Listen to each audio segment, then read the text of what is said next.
자, 안녕하세요. 이거 좀 늦게 시작하게 됐네요. 그냥 학교 와가지고 시스템만 설치해서 하려면 꼭 저희 그 오류가 발생해가지고 30분, 한 20분 저희 참 걸렸네. 하여튼 저희 저도 조금 초지했습니다. 네, 다음부터는 저희 9시 반 말고 10시로 저희 이 계획서를 잡아놔야 될 것 같아요.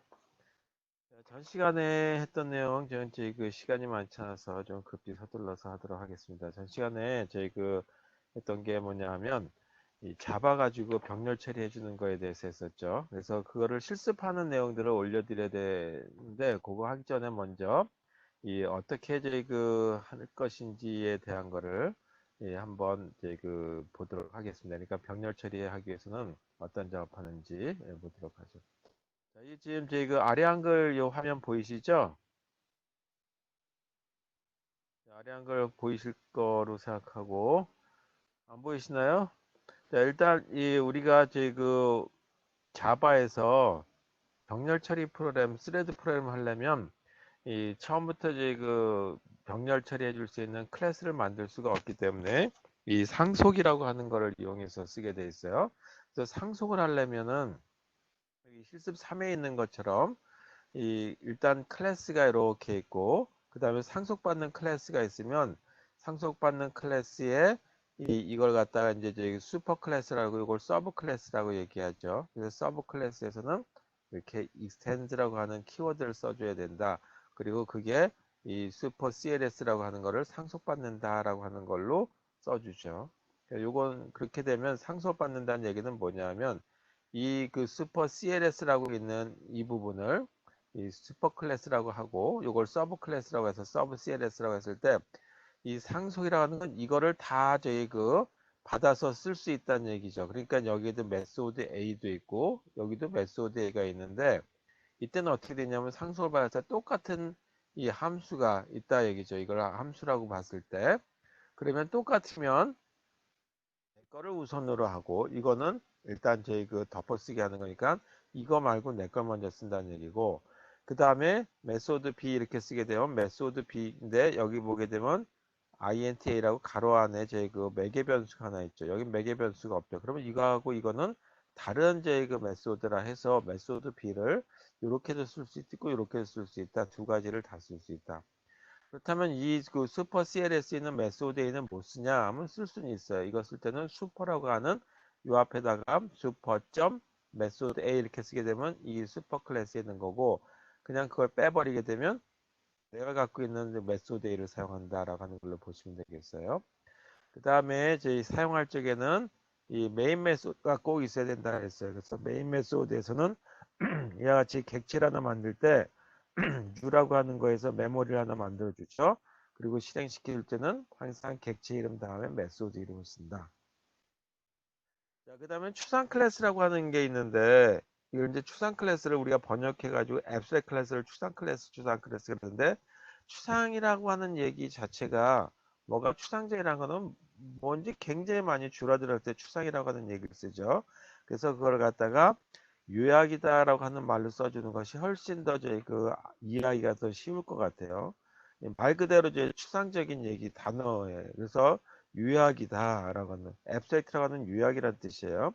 그래서 여기서 보게 되면 요약인데 이 부분에 보게 되면 메소드 A라고 하는 이 부분을 보게 되면 슈퍼 클래스에 메소드 A라고 하는 거에 이름하고 매개 변수에 해당되는 것만 선언되어 있고 여기 그냥 세미콜론으로 되어 있죠. 다시 말해서 중괄호 되어 있는 부분은 몸통 부분이다라고 한다 이거죠. 메소드에.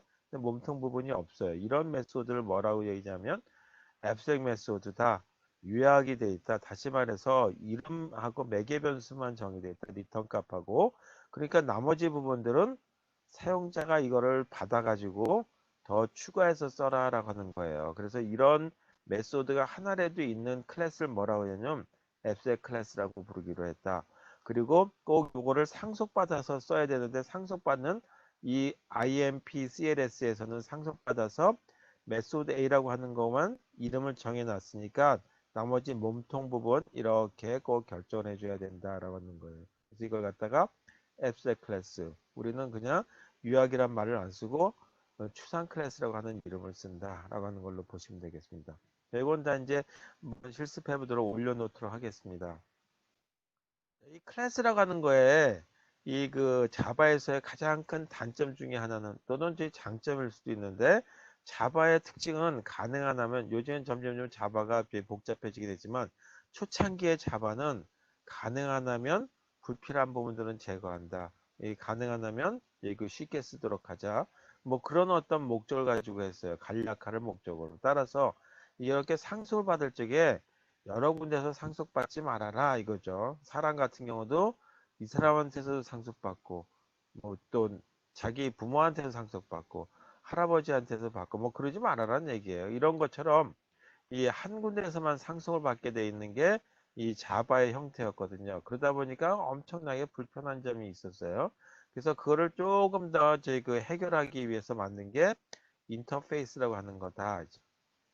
인터페이스는 비슷하게 그 상속하는 거하고 비슷한데 일단 여기에는 앱셋 클래스하고 아주 유사한 점을 갖고 있어요. 클래스라고 안 쓰고 그때는 인터페이스라고 하는 이름의 제 그 키워드를 쓰시고 그 다음에 여기에 클래스 네임하고 비슷하게 인터페이스 이름을 써요. 그리고 이 추상 클래스처럼 이 안에 제 그 메소드의 정의만 들어가 있죠. 그 다음에 여기에 보게 되면 맥스 카운트가 되는데 이게 변수가 아니라 여기에 저희 그 쓰는 이런 모든 제 그 이 객체라 제 그 이제 필드라고 얘기하죠. 이것들은 다 상수밖에 못 쓰게 만들어 놨어요. 인터페이스에서는.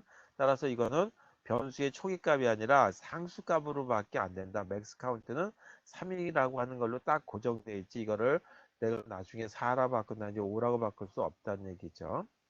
자, 그 다음에 이걸 쓸 적에는 인터페이스 쓸 적에는 상속하고 달리 반드시 이걸 갖다 써야 되는데 쓸 적에는 아까는 상속받을 땐 extend라고 썼는데 implement라고 하는 걸 쓰고 이 뒤에다가 인터페이스 이름을 써주면 되는데 하나가 아니라 여러 개를 써줄 수가 있어요. 그래서 count interface 그 다음에 다른 게 있으면 쉼표하고 더 쓰고 여기다 줄줄이 써주시면 되겠다. 따라서 인터페이스는 여러 개를 그래서 이걸 implement 한다 해서 상속이란 말을 안 쓰고 구현해 줄 수 있다라고 하는 거죠. 그 다음에 add count라고 하는 거는 이름만 결정돼 있죠.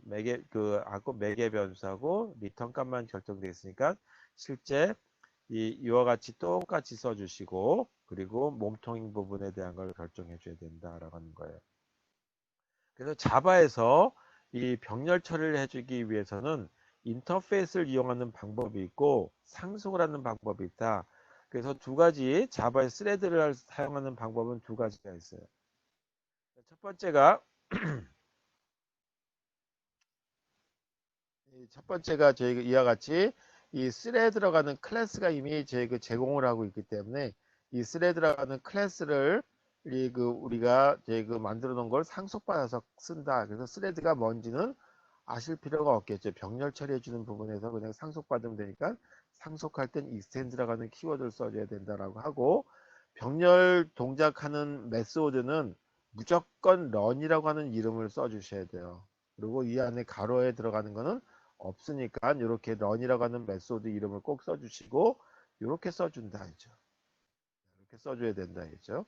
그 다음에 이 run이라고 하는 걸 호출하는 부분에서 보게 되면 main이라고 하는 데서 호출하게 되어 있는데 여기에 보게 되면 이 스레드라고 하는 객체를 하나 만들고 이 스레드라는 객체를 보게 되면 내 객체의 이름이 my first thread라고 하는 거니까 이 my first thread라고 하는 거에 해당되는 객체가 만들어지는 거죠.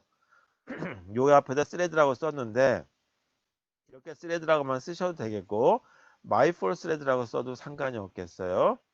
그리고 여기서 쓸 적에 뭐라 쓰냐면 꼭 반드시 run이라고 안 쓰고 start라고 하는 걸 써야 된다라고 보시면 돼요. 여기다 run이라고 하는 게 쓰게 되면 에러가 나는 것이 아니라 동작은 해요. 근데 병렬 동작을 안 하고 직렬 동작한다 이죠. 그래서 이게 다 끝나고 난 다음에 요 아래 걸 하는데 여기다 스타트라고 하게 되면 요 부분에 해당되는 run 메소드 요거 하고 그 다음에 이 메인 메소드 부분에 이 for 룹이 있죠. 요거하고 병렬 동작을 한다. 이제 이거하고 이거가 막 병렬 동작을 하게 돼요. 그래서 하나는 thread 1 뭐 어떤 값, 그 다음에 thread 0 어떤 값 그런 게 막 실행되는 거를 보실 수 있게 될 거다 이거죠.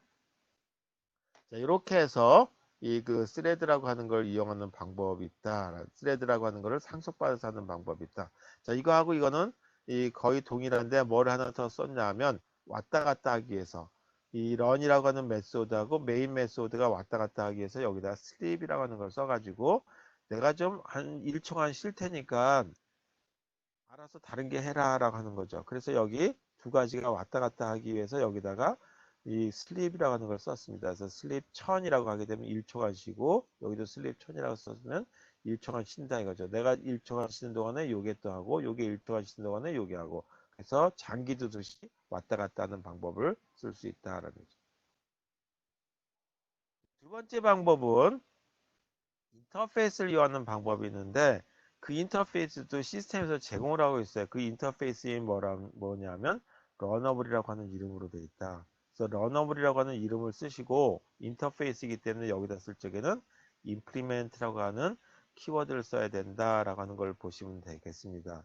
그 다음에 나머지는 똑같은데 여기도 병렬 처리해 주는 부분은 run이라고 하는 걸로 병렬 처리해 주게 쓰시면 되겠고 여기 try라고 하는 거에 대한 거는 이 부분에 보게 되면 슬립이라고 하는 문이 있죠. 이 슬립이라고 하는 문을 쓸 적에는 반드시 예외사항을 처리해 줘야 된다라고 해서 try라고 하는 문을 안 쓰면 오류가 발생하게 돼 있어요. 컴파일이 아예 안 돼요. 그래서 이 컴파일에 저희 그거를 막기 위해서 오류를 막기 위해서 try catch 안에 넣는다. 다시 말해서 예외사항 처리를 하기 위한 문을 여기다 꼭 달아준다라는 걸 알아보시면 되겠고 그 다음에 이와 같이 런 메소드하고 병렬 처리하기 위해서 메인 메소드에 호출하는데 이번에는 이 메소드를 하나가 아니라 두 개 하고 메인하고를 동작시키려고 해서 런을 두 개씩 동작시키려고 한다 이거죠. 그러면 어떻게 하냐면 이 스레드라고 여기서 아까 보게 되면 런어블 인터페이스를 상속 이제 인터페이스를 가져가는 것이 my third thread라고 하는 걸로 되어 있죠. 그래서 my third thread로부터 만들어져 있는 객체를 이렇게 my라고 하는 걸 쓰시고 방법은 꼭 이 방법 세 가지 줄을 꼭 쓰셔야 돼요. 그래서 이런 식으로 이 객체 하나 만들고 스레드라고 하는 클래스 안에다가 객체에 해당되는 면을 이렇게 저희 이 매개 변수를 쓰시고 그 다음에 새로운 객체명을 쓴다. 그러면 스레드 0이라고 하는 객체와 스레드 1이라고 하는 객체가 만들었는데 스레드 0에 있는 이 run 메소드와 스레드 1에 있는 run 메소드 두 가지가 병렬 동작하겠죠. 그 다음에 요 아래다가 뭔가 잔뜩 써놓게 되면 그 부분에서도 for룹이 여기서 동작할 수 있을 거란 말이에요. 세 개가 동작하겠죠. 메인에 해당되는 거, run에 해당되는 건데 스레드 0에 있는 run, 스레드 1에 있는 run 그렇게 해서 동작할 수 있다라고 하는 걸로 보시면 되겠습니다. 그리고 실행되는 걸 보여드렸으면 좋겠는데 요거는 제가 지금 지금 보여드릴 수가 없으니까 다음 시간인가 이렇게 한번 보여드리도록 하고 요거에 대한 거는 이 클래스에다가 집어넣어 놓을 테니까 지금까지 실습 못했던 거 한꺼번에 다 넣어놓도록 하겠습니다. 한 3주 정도, 4주 정도밖에 그 시간이 안 남았어요. 그래서 일단 이렇게만 하고 이 다음 수업으로 넘어가도록 하겠습니다. 자, 그래서 이제 그 화면을 좀 바꿔서 다른 걸로 넘어가 보죠. 자, 이번에는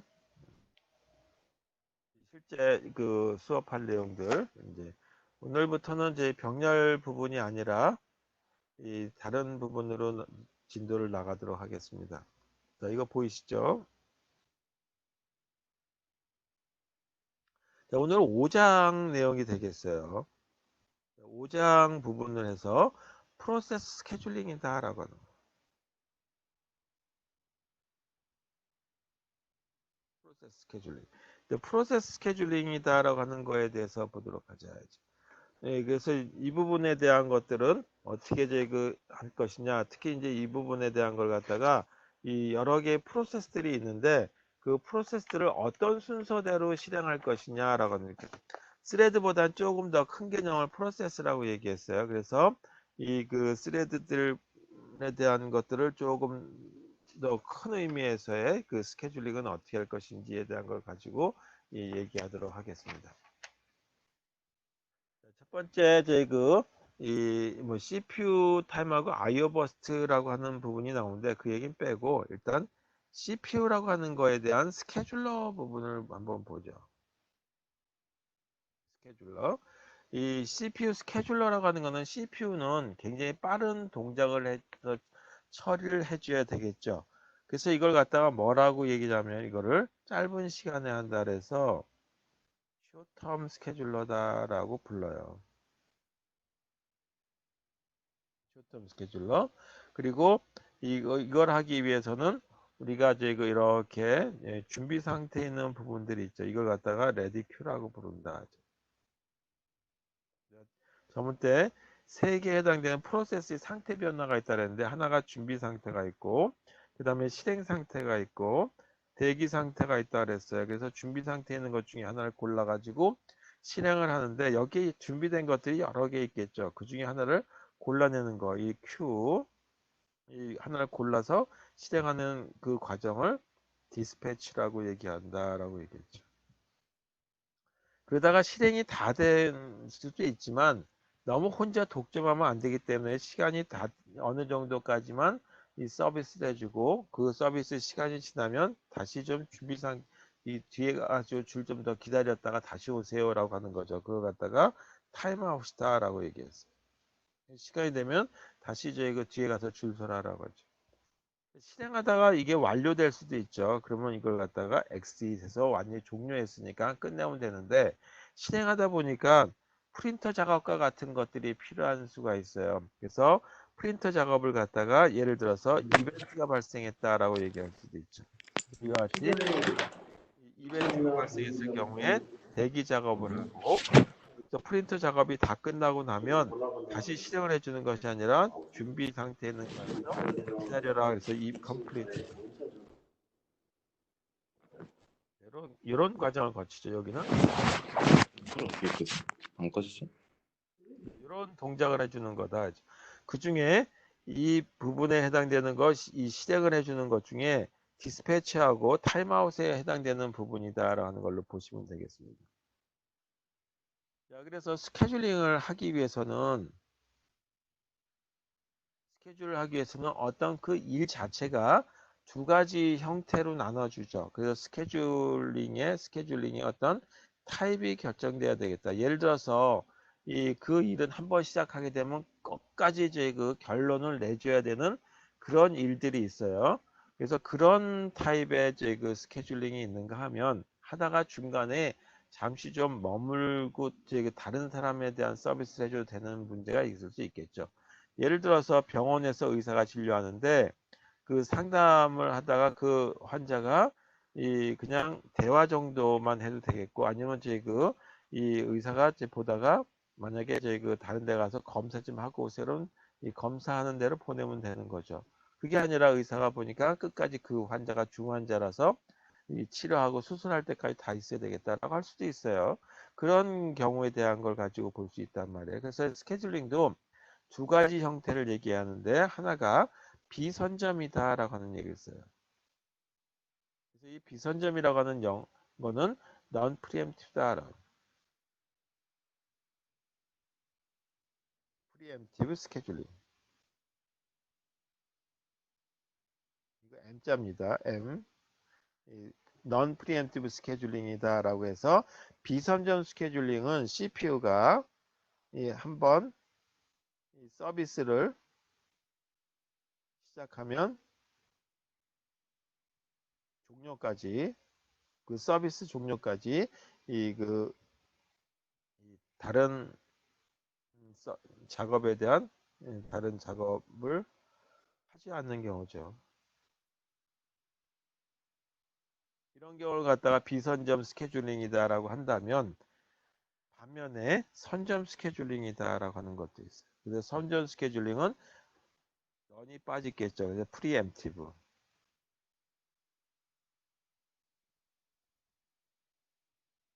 프리엠티브 스케줄링이다라고 해서 참고로 우리가 저희 선제 공격이다라고 하는 말을 많이 써요. 먼저 저희 가서 쾅 저희 그 비행기나 뭘로 가서 저희 치는 거죠. 이걸 갖다 영어로 preemptive attack이다.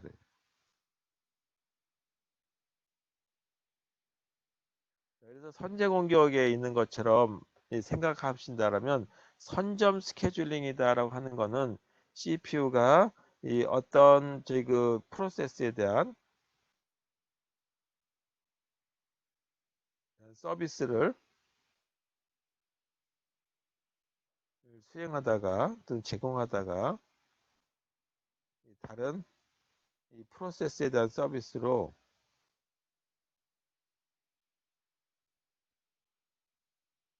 전환이 가능한 거죠. 전환 가능한 그런 서비스를 갖다가 선점 스케줄링이다라고 얘기한다 그랬어요.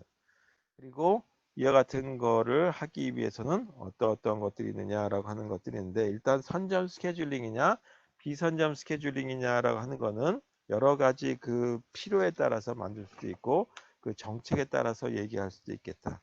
일단 스케줄링을 한다라고 하는 거는 보게 되면 어떤 그 목표를 가지고 해야 되겠죠. 기준점. 그래서 스케줄링을 한다라고 했을 적에는 이 그 표준화, 다시 말해서 이 그 스케줄링에 대한 이 그 크라이테리아라고 그러는데, 이 어떻게 해야 주는 것이 좋을지에 대한 어떤 목적을 가지고 해야 되겠다. 그래서 이 중에 하나가 스케줄링을 해주는 데는 CPU가 가장 고가이기 때문에 CPU의 어떤 이용량을 가지고 이 그 일단 판정을 내려줘야 되겠다 하죠. 판정 크라이테리아.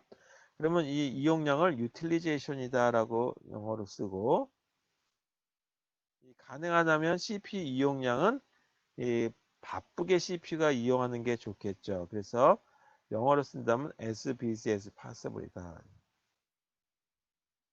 가능한 한 바쁘게 얼마나 CPU가 죽자 살자 일을 했느냐라고 하는 거 가지고 이 스케줄링이 잘 됐는지 안 됐는지에 대한 판정을 해줄 수 있겠다 하죠. 판정 기준에 대한 걸 한번 보자 하죠. 또 하나는 처리량에 해당되는 것을 볼 수 있겠죠. 단위 시간당 얼마나 많은 이 프로세스들에 대한 서비스 해줬을 것이냐라고 하는 거. 그래서 이거를 스루풋이다라고 하는 영어로 표현이 되어 있으니까 영어로 된 책들을 많이 보실 수 있으니까 보자 이거죠. 이건 단위 시간당 몇 개의 프로세스가 완료됐는지, 그래서 number of completed process다.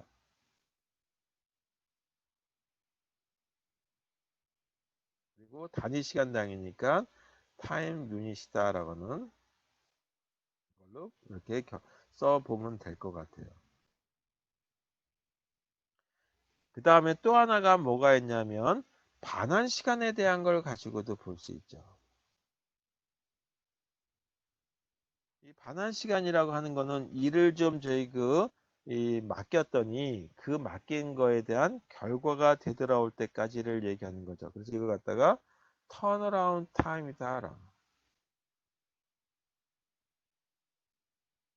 반환 시간이니까 어떻게 하냐면 이 프로세스를 가지 이런 일을 처리해 달라고 하는 그부터 시작해서 이 그다음에 완성까지. 그래서 이건 시작부터 서미션이라고 하는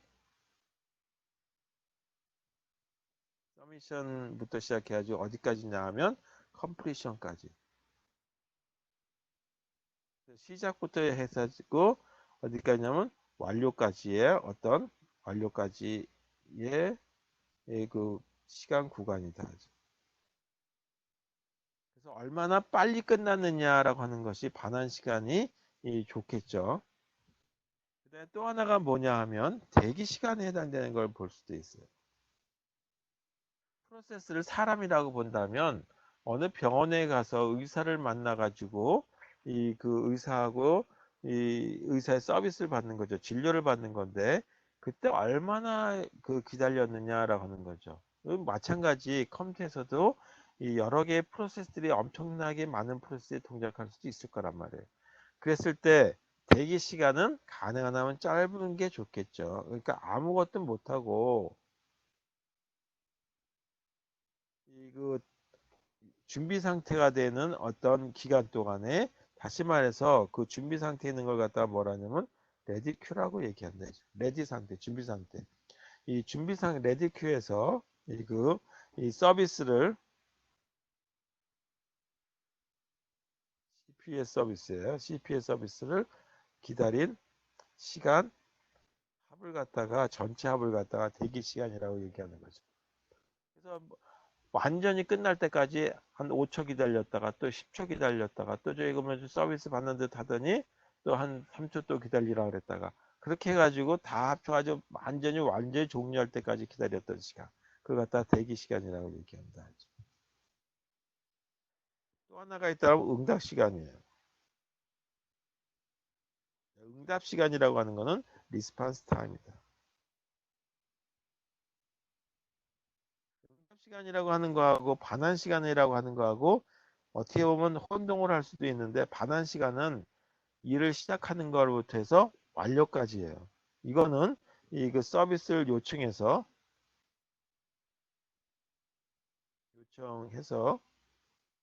첫 응답까지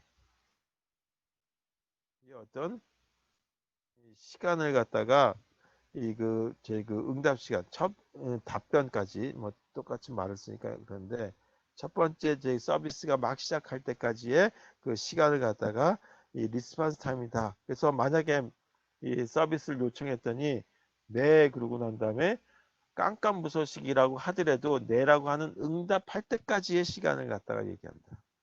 그래서 보통 이제 스케줄링을 한다면 어떤 그 기준점을 가지고 얘기할 텐데 CPU 이용량이라고 하는 거는 가능하다면 많은 게 좋겠죠. 처리량도 많은 게 좋겠죠. 그래서 이거는 맥시멈의 어떤 결과를 얻는 것이 좋겠다라는 걸로 보는 것일 테고 반환 시간이다라고 하는 거는 내가 요청을 해가지고 완전히 종료할 때까지 빠르면 빠를수록 좋겠죠. 그 다음에 대기 시간도 오래 기다리는 것보다는 짧게 기다리는 것이 좋을 테고 응답 시간도 뭔가 요청하자마자 네 그런 답이 오는 게 좋겠죠. 그래서 이거는 미니멈의 어떤 시간을 가지고 스케줄링 해주는 것이 좋겠다라는. 그래서 이런 그 판정 기준을 가지고 이 스케줄링을 하게 되는데 이걸 다 만족할 수는 없고 이 중에 CPU 이용량을 이제 최대화하기 위한 알고리즘은 어떤 것이 좋겠는지 스케줄링 알고리즘은 어떤 것이 좋겠는지 대기 시간을 줄이기 위한 건 어떤 것이 좋겠는지 그렇게 생각해 볼 수 있겠다. 그래서 보편적으로 제 그 교과서들에 많이 나와 있는 그 이제 이것들이 좀 응용된 것들이 이제 계속 연구 논문들이 나오는 거죠. 그래서 이런 제 대표적인 스케줄링 알고리즘들은 어떤 것들이 있는지에 대해서 보도록 하겠습니다. 스케줄링 알고리즘에 대해서 일단 이 종류에 대해서 먼저 나열해 보죠. 그 스케줄링 알고리즘을 보기 위해서는 요즘에는 CPU가 하나만 들어가 있는 경우가 별로 없죠. 스마트폰에도 뭐 GPU라고 하는 것도 들어가 있고 또는 이제 그 CPU라고 하는 걸로 돼 있지만 그 안에는 코어가 두 개, 세 개 이렇게 들어가 있는 뭐 두 개, 네 개 뭐 이렇게 들어가 있는 경우가 있겠죠. 그런데 그런 이제 그 여러 개 그 프로세스들이 있는 경우를 하게 되면 조금 더 이제 그 상향 학문에서 해야 될 테고 우리는 지금 초보자의 과정이다라고 한다면 단일 프로세스에 해당되는 것만 가지고 보자. 그래서 단일 이 그 CPU랑 가지고 하는 거에 대해서 스케줄링 알고리즘들이 어떤 것들이 나와 있는지에 대한 것부터 한번 나열해 보도록 하죠. 첫 번째 저희 스케줄링의 가장 보편적인 방법은 뭐냐면 사람이 제 그 병원에 가서 진료를 받는 거다라고 한다면 이 보통 시골 병원에 가서 보게 되면 이 연세 드신 분들 새벽부터 병원 문이 안 열렸는데도 먼저 와가지고 문 바깥에서 줄 서 있는 경우도 많이 봤어요. 그래서 저희 그 먼저 서비스 받기 때문에 그렇죠. 그래서 그와 같은 스케줄링 방법이 여기도 있어요. 그걸 갖다가 선착순이다라고. 그래서 first come 먼저 왔다는 얘기죠. 그럼 먼저 서비스 받아야 되겠죠. 그래서 first come, first served. 그다음에 스케줄링이다라고 하는 단어를 쓰시면 되겠죠. 그래서 이걸 갖다가 영어로 FCFS라고 하는 걸로 약자를 써서 얘기한다. 제일 먼저 온 사람한테 먼저 서비스 해주는 거니까 이런 경우는 어떻게 되냐면 먼저 왔는데 서비스 하다가 아이고 좀 저희 그 뒤에 가서 기다리세요. 그러면 그 사람 엄청나게 화가 나겠죠. 그래서 이런 서비스의 경우는 한번 시작하게 되면 그 서비스 다 끝날 때까지 이 다음 서비스 안에 다른 프로세스한테 서비스 안 해주는 거예요. 그러니까 이런 걸 뭐라냐면 비선점 방식이다라고 얘기할 수 있겠죠. 그건 조금 이따 다시 얘기하도록 하겠습니다. 자, 이렇게 해서 만약에 복사하는데 줄을 서 있다라고 했다라고 한번 해보죠. 그랬으면 어떤 사람은 백과사전을 들고 가지고 이 뭐 10만 페이지짜리 책을 가서 그거 다 복사하겠다고 앞에 서 있어요. 그 다음 사람은 뭐냐면 한 장만 복사하고 가면 되는데 앞 사람이 안 비켜줘 가지고 그 앞 사람이 10만 장을 다 복사할 때까지 기다린다면 얼마나 저희 그 불합리하겠어요.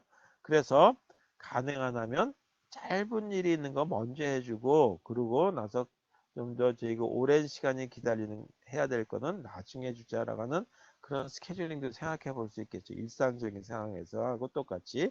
그래서 그걸 갖다가 가장 짧은 거 먼저 해줘라. 그래서 shortest job이다. 먼저 해준다. 그래서 shortest job first라고 하는 이름을 쓰고 shortest job first schedule입니다. 그래서 이거는 영어로 SJF라고 쓰면 되겠죠. 자, 그래서 짧은 것들이 계속 그 먼저 수행해 주니까 이거는 사실 비선점 스케줄링이 아니라 선점 스케줄링에 가능하겠죠. 자, 그 다음에 세 번째가 뭐냐 하면 이 항상 모든 일에 보게 되면 굉장히 중요한 일이 벌어질 수가 있어요. 줄 서 있는데 병원 같은 경우에 이런 말들이 쓰여 있어요.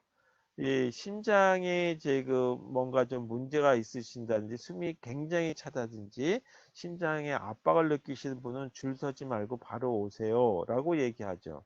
그래서 굉장히 우선순위로 처리해 줘야 되는 문제죠. 심각한 상황이기 때문에 그와 같이 이 그 스케줄링 해준 데서도 이 우선순위가 굉장히 빨리 해줘야 되는 경우들도 있어요. 여러 가지 케이스가 있지만 뭐 프리미엄 그 서비스를 받는다든지 아니면 하드웨어의 그 어떤 민감한 부분이라든지 아니면 또 하나가 그 해킹과 같은 경우에 그 서비스 빨리 조치를 해줘야 된다는 그런 경우들도 있겠죠.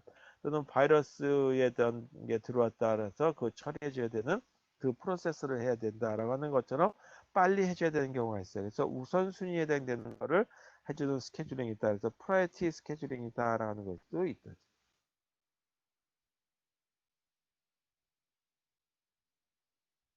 이거는 이 그 우선순위를 가지고 하는 부분이다라고 하는 걸로 보시면 되겠습니다.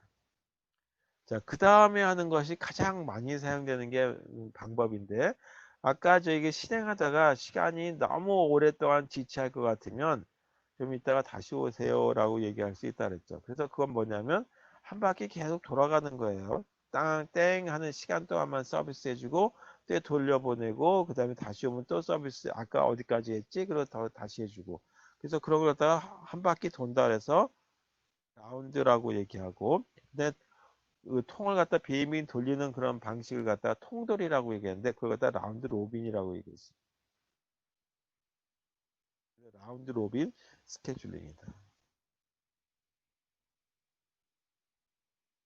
라운드 로빈 스케줄링이 있고 그 다음 게 뭐가 있냐면 라운드 로빈 스케줄링이라는 건 또 이제 조금 이따 다시 얘기했지만 이거를 조금 좀 저희 그 여러 가지 그 계층에다가 라운드 로빈 스케줄링에다가 프라이티라고 하는 거 가지고 좀 같이 엮어서 볼 수도 있겠다. 뭐 그런 식의 그 다음에 일거리들이 여러 종류일 수 있겠죠. 우리 학교 같은 경우에 보게 되면 학생들에 대한 서비스를 해줘야 될 때가 있고 그 다음에 교직원들에 대한 것들이 있고 특히 또 교직원들에 대한 것도 현재 입학 업무를 해줘야 되는 것들인지 아니면 학교 홍보를 위한 어떤 이제 그 서비스 해주는 이 사이트에서 처리해주는 프로세스인지에 대한 것들이 이 등급이 매겨져 있단 말이에요. 그래서 그런 것들을 해야 되듯이 이 그 우선순위에 따라서 서비스 중에 좀 차이가 다르고 날도록 이 해주는 그런 방식 그걸 갖다가 멀티 레벨이다. 그래서 여기에 이 그 대기하고 있는 부분이 이 그 일단 서비스 해주는데 프리미엄 서비스를 받는 사람들한테 이 그 일반 서비스 받는 거 똑같이 서비스를 해주게 되면 돈 내는 의미가 없겠죠. 그래서 이 프리미엄 서비스 해준 사람한테 조금 더 서비스를 빨리 해준다든지 아니면 저희 그 질 좋은 서비스 해주다든지 하기 위해서 해주는 그런 방식을 갖다가 멀티 레벨이다.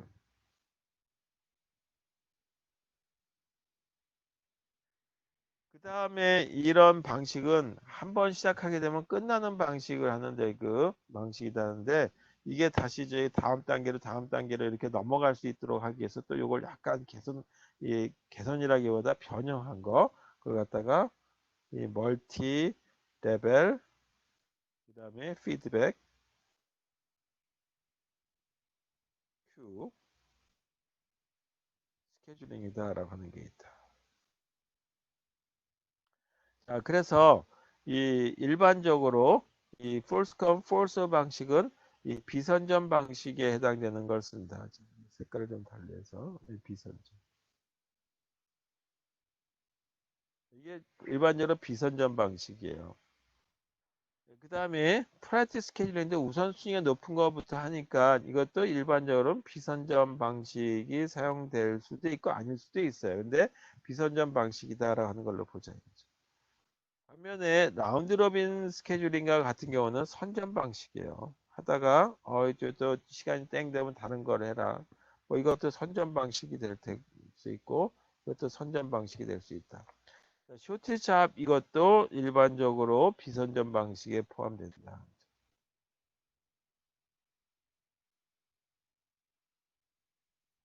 뭐 이런 식의 어떤 이 스케줄링 정책이 만들어지는데 그것들에 대한 것들을 또 요거를 약간 또 변형한 알고리즘인데 그 부분들은 하나하나 짚어가면서 보도록 하겠습니다.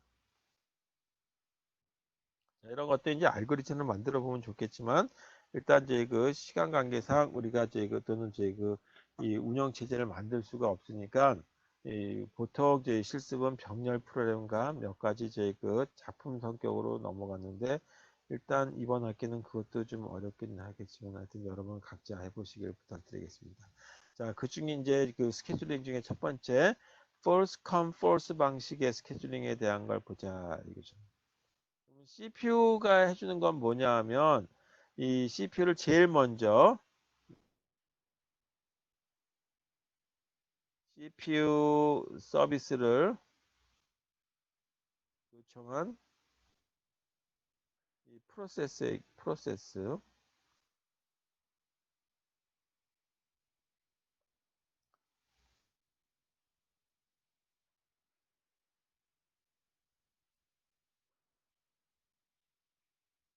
프로세스에게 이 먼저 서비스 해주는 거죠.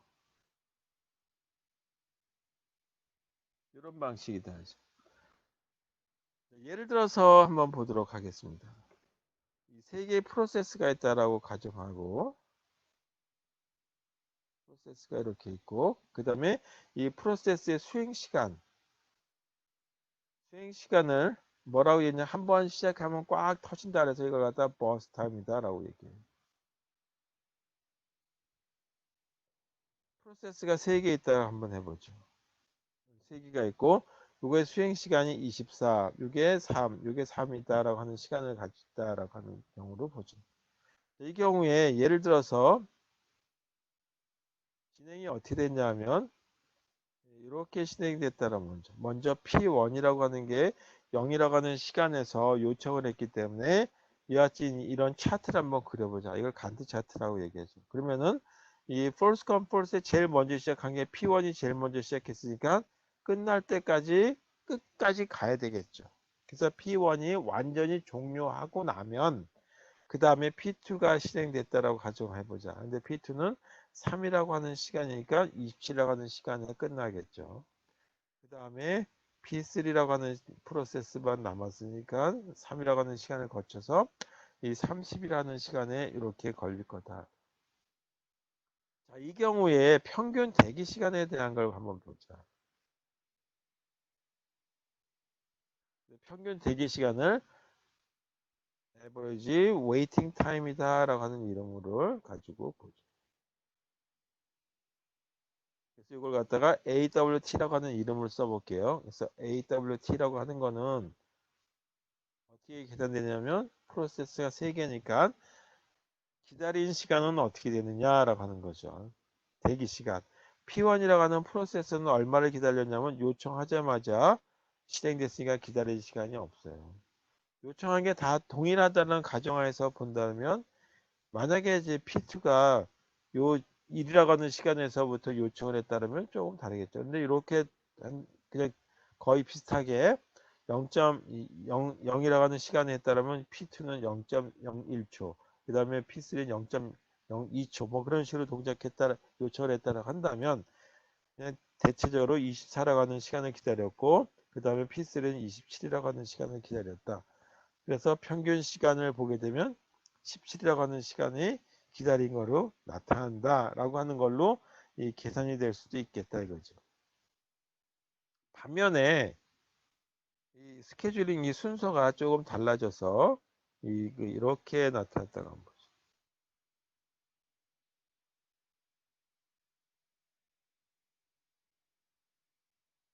달라져서 저희 그 두 번째 경우에 대한 걸로 한번. 만약에 P1, P2라고 하는 프로세스가 먼저 실행됐다고 가정한다면 3이라고 하는 시간에 끝날 테고, 그 다음에 P1, P3라고 하는 프로세스가 해서 6이라는 시간에 끝나고, 마지막에 P1이라고 하는 프로세스가 스케줄링 순서가 결정났다. 이렇게 저희 그 요청 순서가 돼서 처리가 됐다고 해보자. 그래서 평균 대기 시간, average waiting time이라고 하는 거는 세 개의 프로세스가 대기한 시간을 가지고 보면 되겠죠. P1은 얼마를 기다렸냐면 이만큼을 기다렸어요. 따라서 6이라고 하는 시간을 기다린 거죠. P2는 요청하자마자 실행했으니까 기다린 시간이었고, P3는 얼마를 기다렸냐면 3이라고 하는 시간을 기다렸다. 따라서 평균은 3이라고 하는 시간이 나타났다. 그래서 아까 이 케이스 1의 경우와 케이스 2의 경우 보게 되면 분명히 케이스 2가 훨씬 좋은 거죠. 그래서 이와 같이 false come, false out 방식일 적에는 이거 어떤 경우에 보게 되면 이와 같이 한번 시작하게 되면 끝까지 가야 되는 이런 문제 때문에 평균 그 대기 시간이 길어진다라고 하는 거죠. long average waiting time이 된다. 또 하나가 뭐냐면 이와 같은 방식을 쓰게 되면 타임 쉐어링이라고 하는 인터랙티브 방식이라서 온라인에서 우리가 여러 사람이 동시에 그 접속을 해가면서 땡 하고 엔터를 치면 바로 한 몇 초 안에 이 서비스에 대한 결과가 나와야 되는데 그거 같은 거 갖다가 타임 쉐어링이라고 얘기하겠죠. 그래서 타임 쉐어링 시스템에는 부적합하다. 이런 방식의 하나를 false come false go인데 그럼 부족한데 이거 왜 하느냐?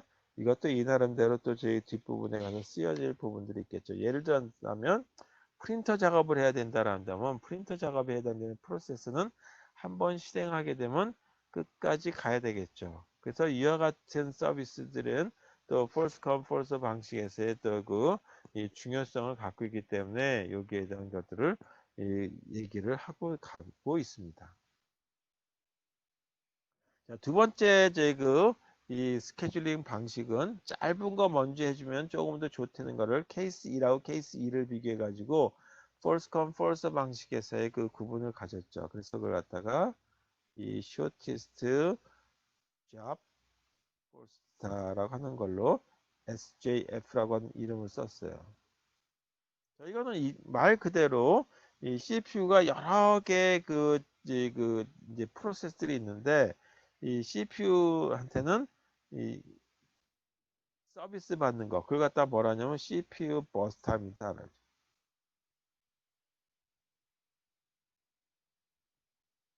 CPU 버스 타임이 가장 작은 프로세스에게 먼저 이제 CPU가 서비스해 준 거죠. 서비스를 제공해 준다라는 방식을 갖다가 얘기한다. 자, 그렇게 하다면 어떻게 되냐면 만약에 이 CPU 버스 타임이 실행 시간인데 IO에 해당되는 시간을 빼고 순수하게 CPU가 처리해 줘야 될 시간을 갖다가 CPU 버스 타임이다 이런. 이 CPU 버스 타임이 동일한 경우는 어떻게 할 거냐? 동일한 경우는 이때는 우선 순서대로 해주면 되겠죠. 요청한 순서대로. 그때 이때는 false come false 방식을 적용하면 되겠다. 이것도 예를 들어서 한번 보도록 하겠습니다. 프로세스가 있고, 그 다음에 이 수행 시간, burst time이라고 쓸게요. 그냥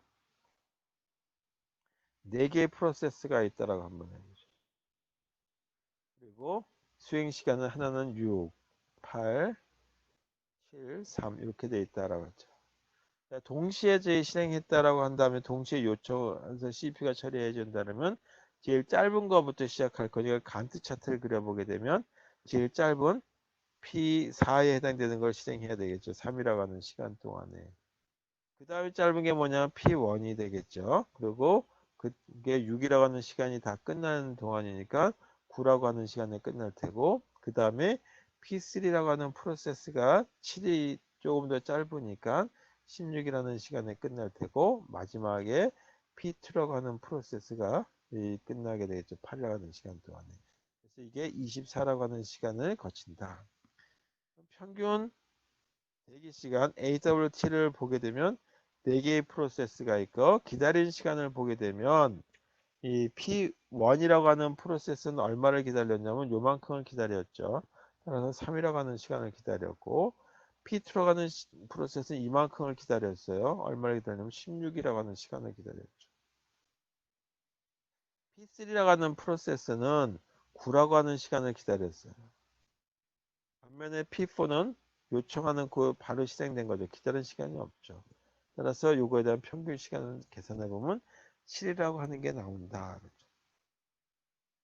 자, 문제는 이와 같은 경우에 실행도 안 해보고 이거 어떻게 할 것이냐 이거죠.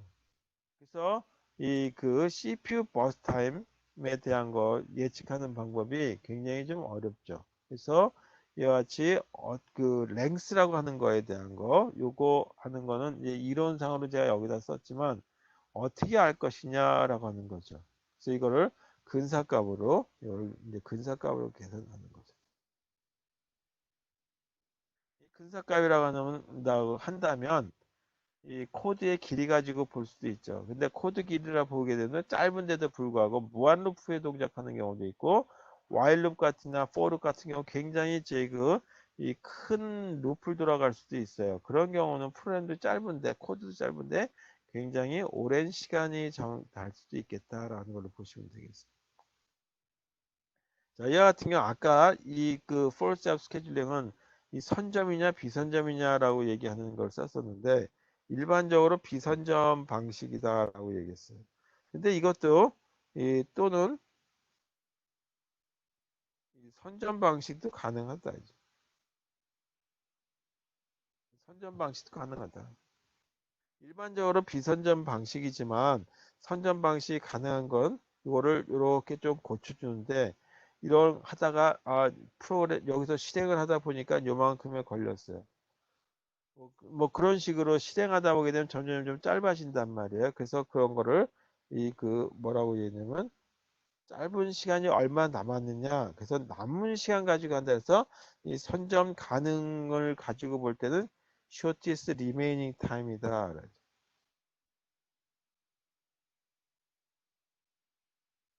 remaining time first라고 하는 방식으로 한다. 그래서 이와 같은 걸 SJF를 약간 이제 고친 거 이거를 SRT라고 하는 알고리즘인데 SRT 스케줄링 알고리즘, SJF 알고리즘을 약간 변형한 이 알고리즘에 대한 거를 한번 훑어보도록 하겠습니다. SRT 알고리즘 다시 한번 써보면 shortest remaining 그다음에 time 그래서 이걸 갖다가 이 first 이 false라는 말을 좀 빼게 돼요. 그래서 SRT 이 스케줄링이다. 여기에 대한 방법은 뭐냐 하면 프로세스가 이 그 예상한 값이죠. 예측한 값. 그래서 예측한 그 런타임을 갖다가 갖고 있는 가장 작은 예상 런타임을 갖는 그 프로세스죠.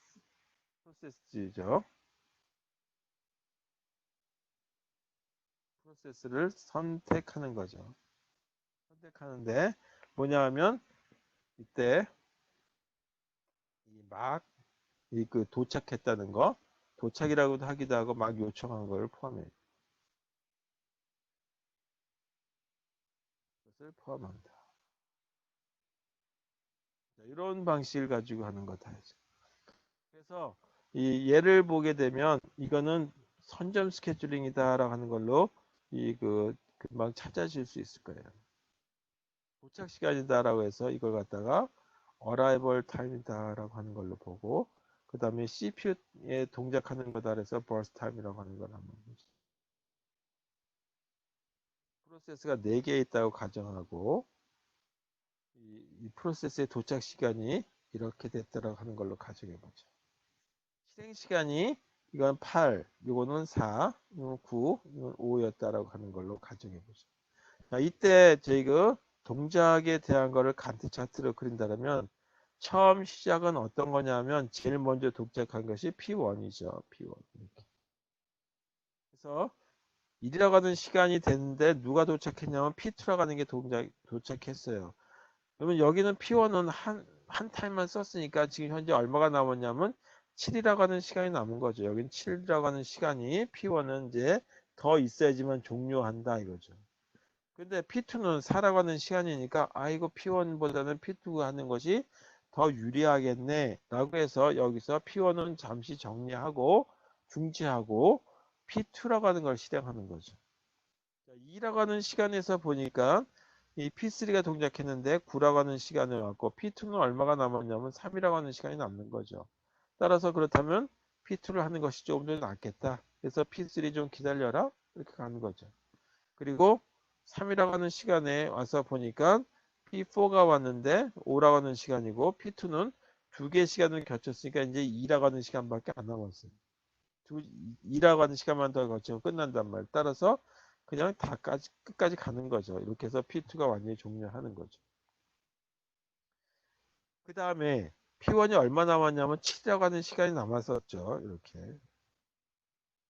7이라고 하는 시간이 남았는데 이 중에 가장 짧은 걸 보니까 P4가 제일 짧단 말이에요. 그래서 이때 P4라고 하는 거를 실행을 해준다.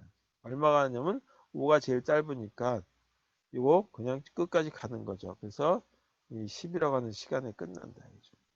그러고 나면 요거하고 요거 중에 나오는데 하나는 이건 7이고 요건 9니까 P1에 대한 걸 먼저 해주겠죠. 그래서 P1이 실행하는 시간을 완료해서 실행하는 시간에 끝나고 크기가 좀 안 맞는데 P3라고 하는 시간이 이 9라고 하는 시간에 끝나서 26이라고 하는 걸로 이렇게 이 차트가 그려진다. 그래서 평균 대기 시간이라고 하는 걸 한번 보자. 프로세스는 4개가 있으니까 평균은 4라고 하는 걸로 나눠야 되겠죠. P1이 기다린 시간을 보게 되면 이만큼을 기다린 거죠. P1의 어떤 대기 시간이죠.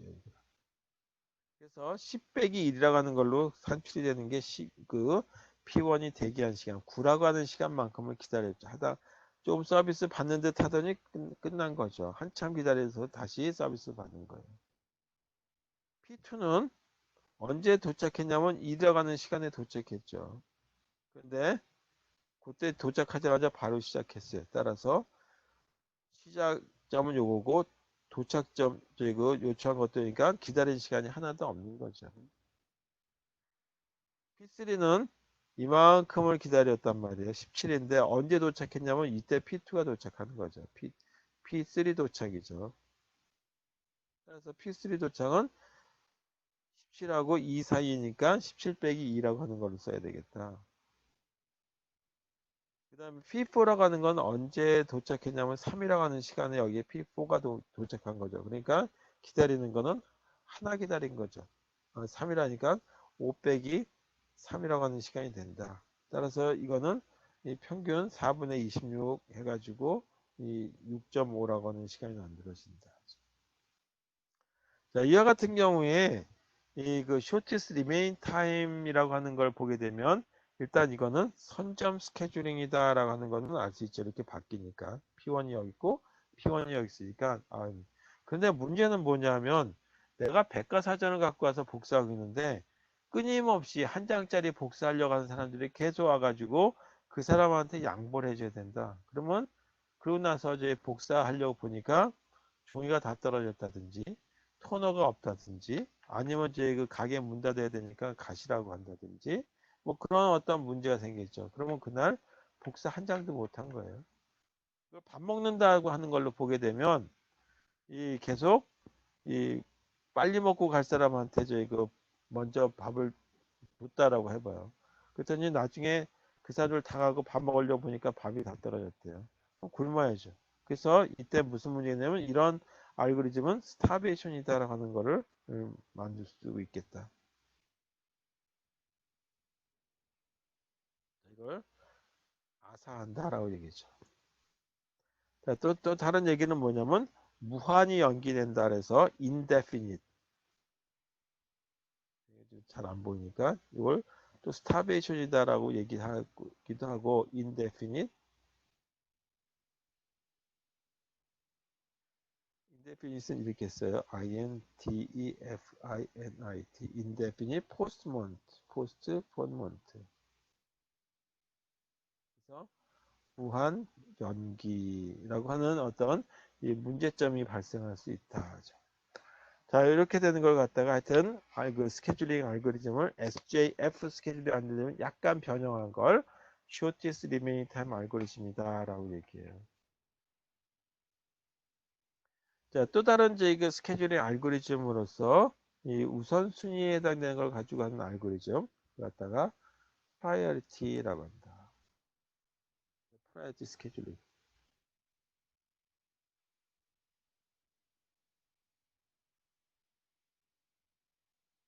프라이어티 스케줄링 알고리즘에 대한 거.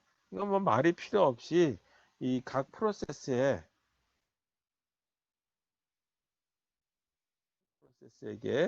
이 그 우선순위라고 하는 제공하고 우선순위가 높은 것부터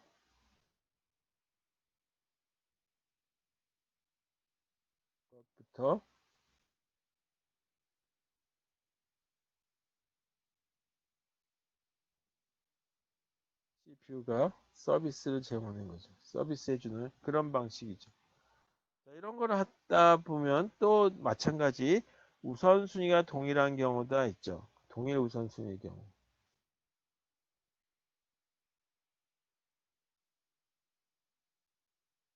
동일 우선순위의 경우는 할 게 뭐냐면 이때는 선착순 서대로 한다. 이거 적용한다. false come false 방식으로 해줘야 되겠죠. 만약에 이 노인분들이 다 저희 같이 오셨어요. 동시에 줬다 그러면 이 경로 사상에 맞춰 가지고 먼저 서비스 해주려고 할 수가 누굴 먼저 해줄 수가 없죠. 그 중에서 이제 그 한 살에 더 연세가 더 높으신 분들을 먼저 해줄 수가 없고 그래서 대부분 다 지금 한 80세 이상 된다 그러면 그냥 먼저 오신 분들한테 서비스 해줄 수밖에 없는 거죠. 그런 어떤 방식을 적용하는 거다. 자, 이것도 예를 들어서 프로세스들이 있다라고 가정하고 5개가 있다라고 하고 그의 그 수행 시간을 버스 타임이라고 얘기한다 그랬죠. 이 버스 타임은 순수하게 CPU가 처리해 주는 시간만 모아놔서 얘기했을 때 버스 타임이다.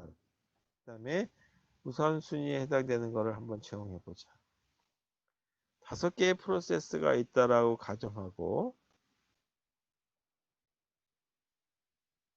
그 다음에 우선순위는 번호가 작은 게 이 작은 번호가 우선이다라고 가정해 보자.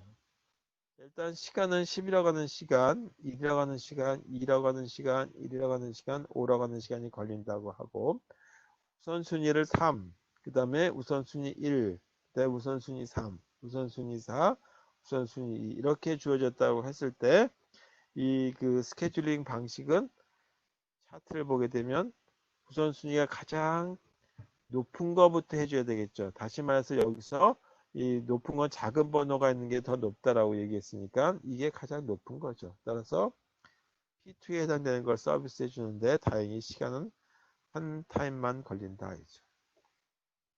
그 다음 거가 2라고 하는 우선순위를 갖고 있는 거니까 P5라고 하는 프로세스가 동작할 거고 이 P5라고 하는 게 얼마를 거치냐면 5라고 하는 시간을 거치니까 6이라고 하는 시간에 끝날 거다.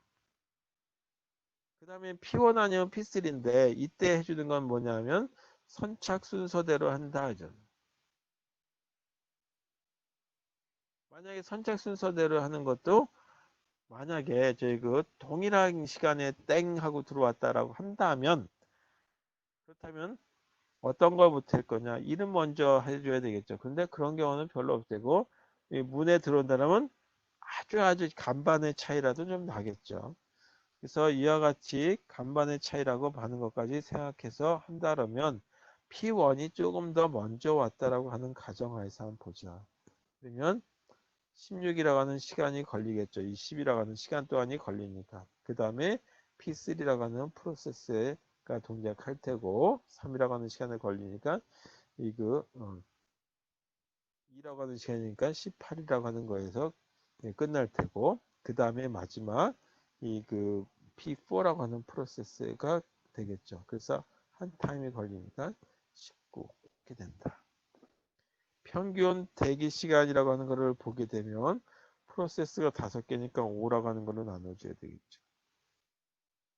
1번 프로세스는 언제 시작했냐 얼마를 기다렸냐면 이만큼 기다렸죠. 6이라고 하는 시간을 기다렸고 2번 프로세스는 바로 실행됐으니까 기다릴 시간이 없고 3번 프로세스는 16에서 시작됐으니까 16이라고 하는 시간 동안을 기다렸죠. 그 다음에 4번 프로세스는 18이라고 하는 시간을 기다렸고 그리고 1번 프로세스는 그 다음에 5번 프로세스는 1이라고 하는 시간을 기다렸죠. 그래서 이렇게 됐다. 대충 8.2라고 하는 대기 시간이 걸렸다. 자, 이와 같은 알고리즘은 선점일 수도 있고 비선점일 수도 있는데 일반적으로 이 두 가지가 다 돼요. 그래서 선점도 가능하고 또는 비선점도 가능하다. 처리해 주는 거에 따라서. 자, 여기서 또 하나는 문제점이 발생할 수 있겠죠. 문제점이 발생하는데 우선순위가 낮은 게 있다라고 한다면 우선순위가 높은 것들이 계속 들어온다고 한다면 결국은 굶어 죽겠죠. 그래서 여기도 스타베이션이라고 하는 상황이 발생할 수 있습니다.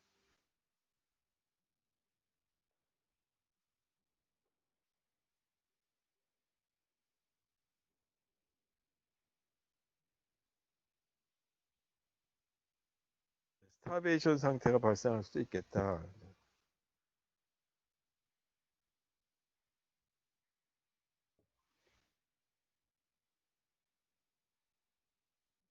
그래서 이걸 해결하기 위한 방법이 뭐냐 하면 카노 프라이어티를 갖다가 시간이 지남에 따라서 올려주자 할 수 있겠죠. 그래서 그걸 갖다가 뭐라 하냐면 나이를 먹게 해주는 거죠. 우선순위의 경로 사상에 맞춰서 한다라 한다면 그걸 갖다 나이를 먹는 거에 따라서 나이에 따라서 이 그 우선순위를 좀 높여주자라고 하는 방법을 에이징이다라고 하는 거에 의해서 한다면 이와 같이 이 그 선점 스케줄링에 의한 걸로 할 수도 있겠다. 그래서 어떻게 나이라고 하는 것 갖다 제공해 줄 것인지에 대한 거, 에이징 방법에 대한 걸 한번 보죠.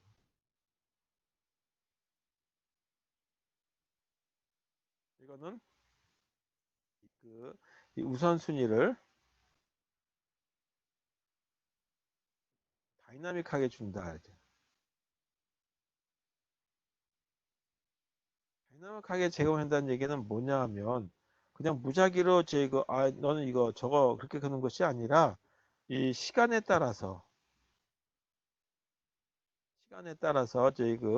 이 우선순위를 높여주는 거죠. 우선순위를 높이는 방법. 반면에 스태틱이다라고 한다면 우선순위 한번 딱 되면 고정되는 건데 이거는 변동 가능하다라고 하는 거죠. 그래서 이와 같이 에이징 메소드를 이용한 에이징 메소드를 적용한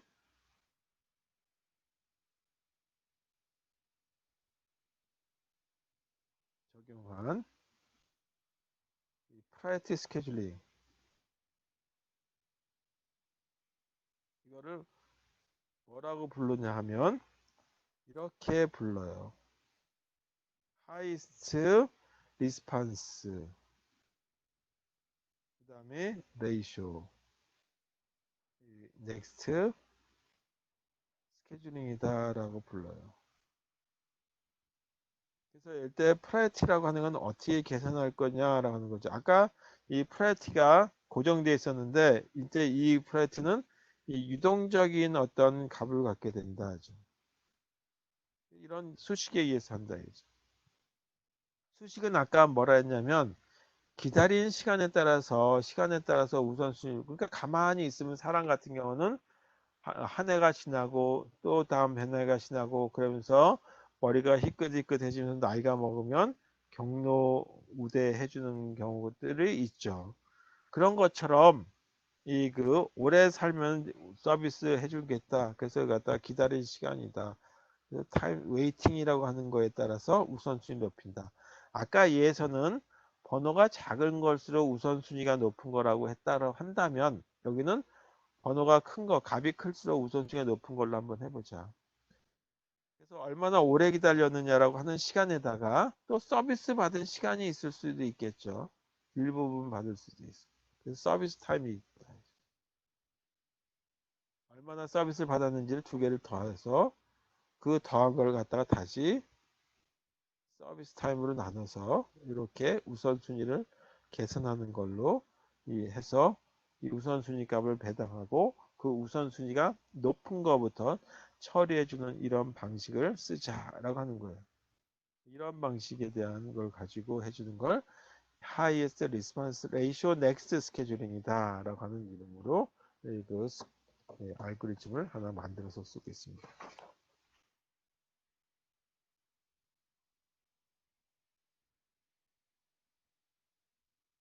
그 다음에 가장 많이 사용되는 스케줄링 중에 하나입니다. 네, 그것 중에 하나가 뭐냐면 라운드 로빈입니다. 라운드 로빈. 그래서 그냥 우리가 많이 줄여서 RR이라고 해서 이 요즘에 보게 되면 CPU 자체 내 스케줄러가 내장되어 있는 경우들이 있어요. 병렬 처리해주는 스케줄러가 CPU에 내장되어 있는 경우들도 있죠. 그래서 라운드 로빈 스케줄링이다. 이건 뭐냐 하면 이 그 CPU가 처리해주는 시간이 있죠. 그래서 이때 뭘 하냐면 CPU가 처리해주는 그 시간을 타임 퀀텀이라고 얘기해요. 타임 퀀텀 또는 타임 슬라이스다라고. 타임 퀀텀 동안 이 그 프로세스에 대한 서비스 해주고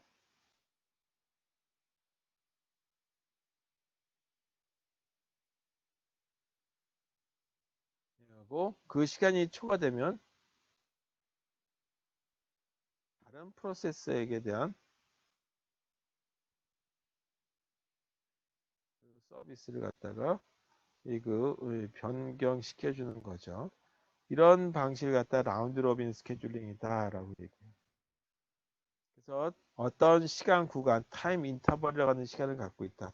이렇게 대기석이 있다라고 하는 걸로 보죠. 그 대기석을 뭐라고 얘기하냐면 레디 큐라고 얘기한다 하죠. 여기에 이 서비스를 받으려고 하는 프로세스들이 쭉 줄을 서 있어요. 이게 프로세스들이다 하죠. 이쪽이 앞이고 이쪽이 뒤쪽이다 하죠. 이게 입구고 여기 출구죠. 여기에 뭐가 있냐면 CPU가 있죠. 이 중에 하나를 다음 그러면 이렇게 해서 하나가 불러지는 거죠. 그래서 서비스를 처리해주고 그 서비스가 이 일정한 시간 동안에 완료가 다 되지 않는다라고 한다면 이거는 다시 가서 좀 기다리세요라고 하는 거죠. 그래서 이 뒤에 가서 이렇게 기다리게 되겠죠. 이게 A라고 하는 프로세스에 따르면 나중에 A라고 하는 프로세스가 뒤에 와서 시간이 이 완료가 안 되면 끝나지가 않았으면 뒤로 가서 기다리는 방식이죠. 자, 예를 들어서 프로세스가 있고 프로세스의 실행 시간이 버스 타임이라고 하는 게 있다라고 하고 프로세스가 P1, P2, P3에서 3개가 있다라고 하고 실행 시간이 24, 3, 3이라고 얘기하죠. 이 3개에 해당되는 프로세스의 도착 시간 arrival 타임이 동일하다라고 가정하고 그 다음에 퀀텀 시간 구간이 이 4라고 하는 걸로 이렇게 가정 한번 해보자. 그러면 이게 실행되는 거를 보게 되면 차트를 보게 되면 제일 먼저 P1이 실행하죠. 그런데 얼마만큼만 실행해 주냐면 24 중에 제한된 시간 동안만 동작해 준다. 살아가는 시간 동안만. 그 다음에 P2에 해당되는 서비스 해주는데 P2한테는 살아가는 시간이 제공이 됐는데 여기에 필요한 건 3이면 다 끝나니까 3이라고 하는 시간에 다 끝나는 7이라고 하는 시간이면 끝나겠죠. 그리고 난 다음에는 다시 P3한테 4라고 하는 시간이 제공됐음에도 불구하고 그 전에 다 종료가 되니까 10이라고 하는 시간에 끝난다. 그 다음에는 나머지 P1밖에 안 남았으니까 P1한테 다시 4라고 하는 시간을 제공해서 이렇게 보고 또 다른 프로세스가 있나 보니까 없으니까 계속해서 이렇게 진행하는 거죠. 또 다시 P1 22. 그 다음에 P1이 또 하나 해서 26. 마지막 P1이 또 중략해서 이렇게 실행해서 이급 세 개의 프로세스들이 다 종료하는 거다. 자, 이렇게 됐을 경우에 평균 대기 시간이라고 하는 걸 계산해 보게 되면 세 개의 프로세스가 있고 그 다음에 P1이라고 하는 게 기다린 시간을 보게 되면 이만큼을 기다렸죠. P1의 대기 시간. 10 빼기 4라고 하는 시간만큼을 기다렸다. 그 다음에 P2라고 하는 시간은 얼마만큼 기다리냐면 요만큼 기다렸죠. 4라고 하는 시간만큼. P3는 이만큼 기다렸어요. 7이라고 하는 시간만큼. 따라서 대기 시간은 5.6이라고 하는 시간을 갖는다. 자, 이와 같이 그 라운드 로빈 스케줄링이라서 이거를 계속 반복하는 이런 모습을 갖고 있죠. 이 Q의 모습을 좀 잘 상상하시면서 보시면 되겠습니다. 자, 그런데 이런 걸 할 적에 항상 여기에 중요한 거는 퀀텀 사이즈라고 하는 거다. 퀀텀. 타임 퀀텀. 이거 크게 하게 되면 어떻게 될 거고 이걸 너무 짧게 하게 되면 어떤 문제가 생기느냐라고 하는 거를 꼭 생각해 줘야 돼요. 그래서 그런 거를 잘 해야지만 이 관리자 입장에서 뭐 혼자 쓰는 PC라고 한다면 문제가 없겠지만 이 여러 사람이 쓰는 거라면 이 튜닝이라는 작업을 해줘야 돼요. 우리 이 기관에서의 이 사람들이 쓰는 프로세스를 보니까 짤막짤막한 것만 쓰더라라고 한다면 퀀텀 사이즈를 짧게 해주면 되겠죠. 보통 저희가 우리 쓰는 데서는 개발자들이 쓰는데 퀀텀 사이즈가 컴파일하는데 굉장히 오래 걸리더라. 그럼 퀀텀 사이즈는 크게 해줘야 되겠죠. 그래서 이 운영 체제를 관리해주는 이 슈퍼 유저가 어떻게 이제 하느냐에 따라서 이 시스템을 잘 쓰냐 못 쓰냐 결정해 주는 거라면 튜닝 작업이라고 얘기해요. 뭐 악기 조율하듯이. 그래서 그런 조율 작업 해준다. 그 조율 작업은 뭐하고 관련되어 있냐면 퀀텀 사이즈라고 하는 거하고 관련되어 있어요. 퀀텀 사이즈를 보게 되면 아주 크게 하게 되면 어떤 문제가 생기냐 하면 이거는 모든 경우가 제가 우선순위대로 하는 것처럼 이렇게 동작해요. 아주 크게 하게 되면 이런 결과가 되죠. false come false ha고 동일한 유사한 결과를 갖게 될 테죠. 그렇다면 아주 작게 한다라면 또 어떤 문제가 생기겠느냐라는 점.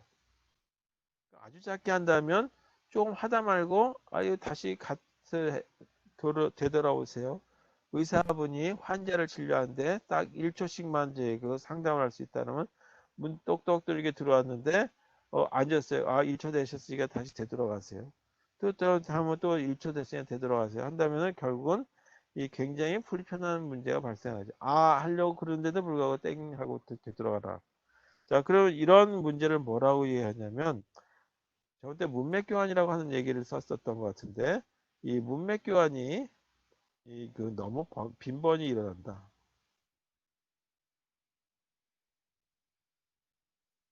너무 빈번히 발생해서 여기는 어떻게 되냐면 이 오버헤드가 커진다 하죠.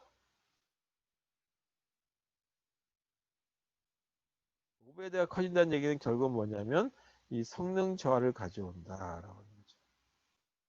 전체적인 성능 저하를 가져올 수 있기 때문에 이 퀀텀 사이즈라고 하는 거는 좀 작게 된다. 문맥 교환, 이 영어로 컨텍스트 스위치라고 얘기했었죠. 이거에 대한 건 다시 얘기하도록 하겠습니다. 컨텍스트 스위칭은 먼저 갈 길이 스케줄링에 대한 거기 때문에 그거부터 하고 그러고 얘기할게요. 할 시간이 된다 하고 만약에 저희가 시간이 안 되면 그냥 넘어갈게요.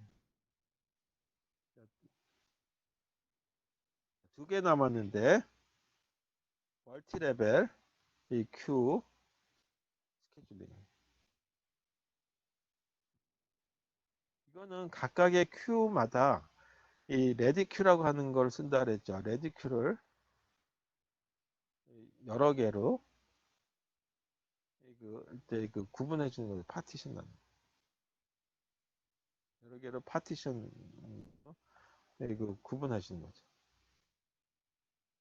여러 개로 구분한 거다. 그리고 각 파티션마다 처리해주는 우선순위를 다르게 제공해주는 그런 방식을 갖다가 멀티레벨 큐 방식이다라고 하는 거죠. 예를 들어서 이렇게 볼 수 있어요. 큐가 이렇게 했는데 큐에 이제 이쪽으로 들어와서 이쪽으로 나가겠죠. 그 중에 제일 우선순위를 높게 하는 걸 갖다가 시스템에서 다루는 모든 프로세스들은 좀 빨리 처리해 줘야 되겠죠. 그래서 시스템에서 다루는 프로세스를 들어가는 큐를 하나 만들어 놓고 그 다음에 그 아래보다 조금 더 낮은 단계 우선순위를 주는 걸로 해서 인터랙티브 프로세스들에 대한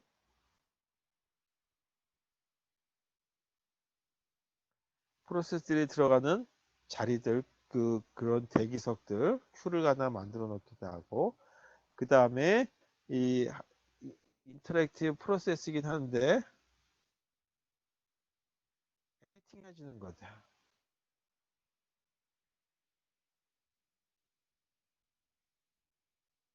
요거는 조금 더 우선순위를 낮게 하고 그리고 이 한 번 끝나고 나면 그 다음 거 하고 뭐 하는 완전하게 저희가 처리해 주는 걸 갖다가 배치라고 얘기하는데 배치 프로세스에 해당되는 것들에 대한 거를 마지막으로 한다든지 아니면 뭐 학교 같은 경우는 이 학생들에 해당되는 거는 조금 좀 늦게 해도 상관이 없죠. 숙제 좀 늦게 낸다면 안 된다라고 한다면 담당 교수한테 해가지고 뭐 시스템에 문제가 있다면 숙제 마감일을 좀 연기해 줄 수도 있겠죠. 그래서 이런 식으로 우선순위를 학생들에 대한 건 조금 낮게 준다. 그래서 여기가 가장 높은 우선순위를 갖는 걸 하고 여기는 가장 낮은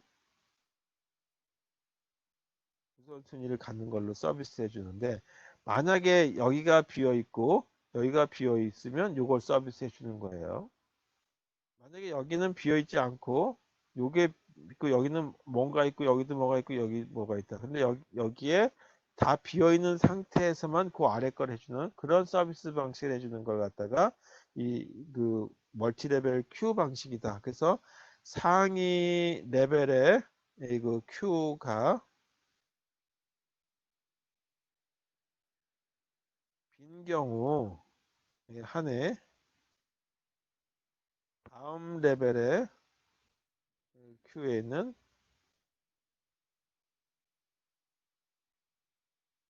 프로세스들이 프로세스에 대한 서비스가 제공되는 거죠. 이렇게 되는 걸 갖다가 멀티 레벨 큐 스케줄링이다라고 얘기해요. 자, 이건 한번 들어가면 제 그 방식이 완전히 그 종료되는 거다라고 한다면 요거를 조금 저기 그 변형한 방식이 지금 요거예요.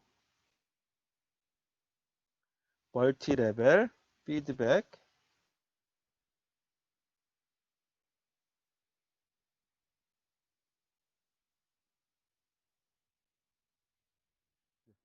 큐 스케줄링이라고 하는 거다. 자, 이거는 마찬가지 그 큐에 해당되는 걸 여러 개로 나눠줬는데 제가 그냥 이건 얘만 가지고 한번 볼게요. 여기 들어오는 작업들은 여기 있어요. 여기에 예를 들어서 이 퀀텀 사이즈를 여기는 8 정도로 놓겠다. 그래서 8 정도나 되는데 완전히 저희 종료하는 수도 있겠죠. 화려한 시간을 줬는데도 불구하고 안 끝나는 경우가 있어요. 그러면 아까 뒤로 더 돌아간다는데 여기다 주지 말고 서비스 일단 받았으니까 여기서는 다음 단계로 내려가게 하죠. 2배 정도 그 대신 2배 정도 시간을 주겠다. 자, 그래서 여기서 서비스를 위에 있는 것들이 비어 있으면 그 다음 퀀텀 사이즈 16을 주면서 서비스를 했는데도 불구하고 안 끝났다. 그러면 그 다음에 거를 가지고 처리해 주게 여기다 내려가는데 그때는 false come false 방식으로 처리해 주자. 그래서 이 윗부분이 비어야지만 아랫부분을 처리해주는 이런 방식을 하도록 설계해서 맨 아래를 이 false come false 방식으로 이렇게 해주기도 하고 또는 이렇게도 해준다 해죠. 퀀텀 사이즈가 예를 들어서 이것도 8이라고 가정했을 때 이거는 이제 가정이에요.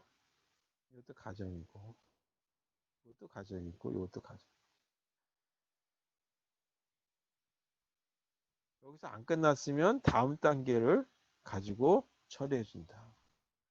자, 그 다음에 그것도 안 끝났으면 이것도 뭐 한참 내려갈 수 있어요. 다 끝나고 나면 그 다음에 이렇게 해서 마지막에는 라운드 로빈 스케줄링으로 처리해 줄 수도 있죠. 그래서 여기는 라운드 로빈 스케줄링 방식으로 해줘서 여기서도 안 끝나면 이렇게 자기 자신이 데려와서 그래서 이 부분이 비어야지 하위 부분에 그 부분에 대한 어떤 다시 큐 부분의 프로세스에 대한 서비스를 해줄 수 있는 거죠. 이것도 마찬가지 이렇게 상위 부분이 끝나야 하위 부분에 해당되는 방식을 처리해 주는 것 같다가 이 멀티 레벨 피드백 큐다. 그래서 이와 같이 피드백 라인이 이렇게 있는 거죠. 피드백 라인을 갖고 있다. 이런 방식을 멀티 레벨 피드백 큐 스케줄링이다. 자, 이런 방식의 들도 저희 라운드 로빈 스케줄링을 약간씩 변형해 주 사용하는 경우들이 없지 않아 있다 하죠. 자, 그럼 마지막으로 아까 어떤 걸 했었냐면 문맥 교환이다라고 하는 얘기를 했었죠. 문맥 교환에 대한 얘기를 다시 한번 보도록 하겠습니다. 프로세스가 있다 이렇게 한번 보죠. 스레드라고 하는 걸 보셔도 되겠고 여기도 프로세스가 있다라고 하는 거. 프로세스 1이고 프로세스가 있다. 프로세스가 여기가 시작점이고 여기가 끝에 종료되는 끝점이다. 여기도 시작이고 여기가 끝점이다라고 하는 걸로 보도록 하죠. 그럼 CPU는 하나밖에 없으니까 예를 들어서 프로세스가 먼저 시작하면 여기까지 실행한다라고 합니다. 여기까지 실행을 했어요. 근데 시간이 땡 하게 되면 어떻게 되냐면 진짜 프로세스 1에 대한 걸 갖다가 임시 여기 1번이라고 하는 걸 하게 되면 여기가 이제 이 시간에 해당되는 걸로 한번 보도록 하죠. 여기가 0이라고 하는 시간이다라는 거예요. 먼저 0이라고 하는 시간에서 프로세스 1이 실행하죠. 1이 이제 실행되죠. 여기 이렇게 쓸게요.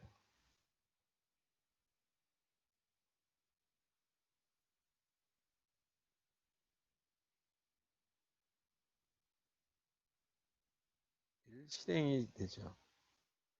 그러다가 1이라고 하는 시간에 오게 되면 일단 프로세스 1에 해당되는 이 지점에서는 프로세스 1을 갖다가 일시 이 종료가 아니라 이 대기 상태로 넘어가야 되겠죠. 대기 상태로 넘어가려면 중간 결과를 갖다가 저장해야 되겠죠.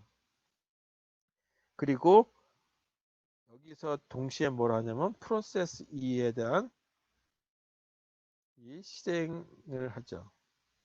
이 실행을 한다는 얘기는 프로세스 2가 아까 했던 게 있다 그러면 상관이 없고 없다 그러면 이제 여기서는 그냥 시작한다 이죠. 그러면 이 지점에서부터 이제 3번이라고 하는 시간에서부터 이렇게 실행이 되죠. 그러다가 4라고 하는 시간에 왔다고 보죠. 그러면 이 부분에 해당되는 것처럼 똑같이 3, 여기는 이제 1이라고 0이라고 썼고 1이라고 썼고 여기도 마찬가지 3이라고 하는 시간이 똑같이 결과가 걸리는 거죠. 이 시간에 다.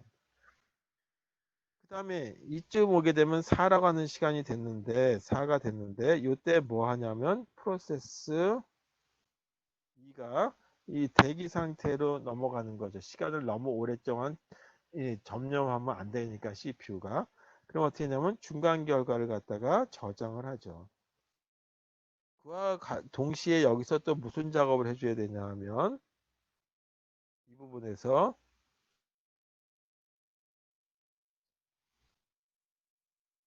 여기서 프로세스 1에 대한 어떤 이 재개 작업을 해줘야 되겠죠. 재개 준비. 다시 말해서 이 그 중간 결과를 갖다가 복원해 줘야 되겠죠.